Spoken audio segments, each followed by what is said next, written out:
Како што музиката е една од уметностите која има свој посебен јазик преку кој може цел свет да комуницира, а меѓу другото да се разбере и соедини, така и танцот. Уметноста која не обединува, која ги брише разликите и границите и допира до секога, без разлика на националноста на која и припаѓа еден човек. Танцот е проекција на темелен цивилизацијски архетип, игра на телото во неговата уметничка изведба, упатен секогаш од себе према другиот, према гледалиштето, према сценскиот медиум. Секоја теза и постоење на модерниот танц го потврдува балетското студио Ултра од Куманова. Она што е Ребис за Скопје, тоа е Ултра за Куманова. 25 години на танчерската сцена. Па како пред 25 години, можам да кажам, беше само сон дека нешто вака ќе се случи. Имавме идеја да се направи една група во Куманова, првенствено што ќе изучува модерен балет, имаше многу интерес. И еве на ова исто место пред 25 години се собравме и кајде да пробаме да тргне работата. И еве веќе 25 години, значи сум сонувала вако нешто и еве си го живеам својот сон.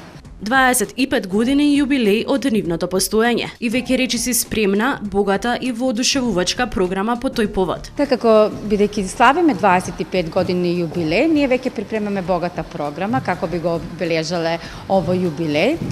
Во април, на 29 април, бидејќи е Светски ден на танц, балетско студио Ултра ќе направи концерт во кој ќе учествуваат сите членови од нашето студио и ќе си ги играме на добрите кореографии што веќе последни години што ги играме.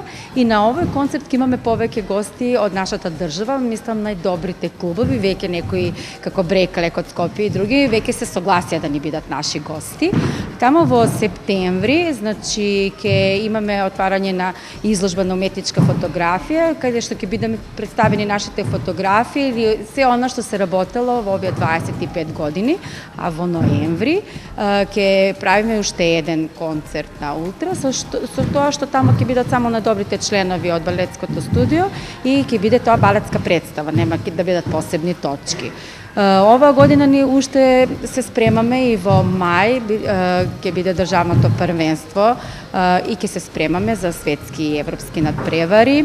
Покрај државното првенство ние во јуни идеме веќе на два европски првенства. Ги очекува година полна танци, од стрит арт и хип-хоп чекори до сериозни балетски представи. Со оглед на богатата програма која имаат, прашавме како доаѓаат до идеи, колку е тешко да се смисли кореографија и колку време треба да се реализира истата. Понекогаш треба подолго време. Јас, например, ако имам некоја идеја, прва сама дома спремам, значи по неколку недели, месеци ја спремам секоја секунда, ја осмислувам, ја спремам како што треба да изгледа тоа.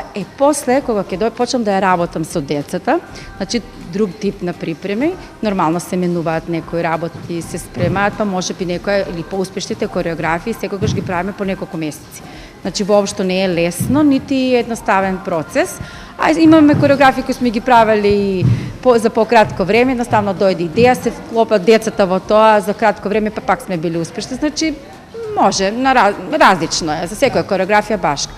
После толку освоени награди ги издвојуваме најдрагите. Па сите награди ми се драги, ги има преку 1000 и не знам, не сум ги зброела. Последен пат кога броевме, преку 1000 има.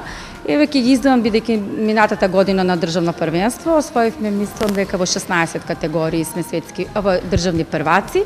Најдрага ми е 2013 мислам година кога прв пат отидовме на светско првенство во Миколајки Поилска, веќе во една категорија станавме светски прваци, единствени од Македонија шампиони. Мислам дека тоа ме е најиздвоено. Се надевам дека ќе го повториме тој пласман. Им посакуваме успешна реализација како и досега на сите замислени цели и идеи. Среќен 25-ти роден ден и уште толку освоени награди.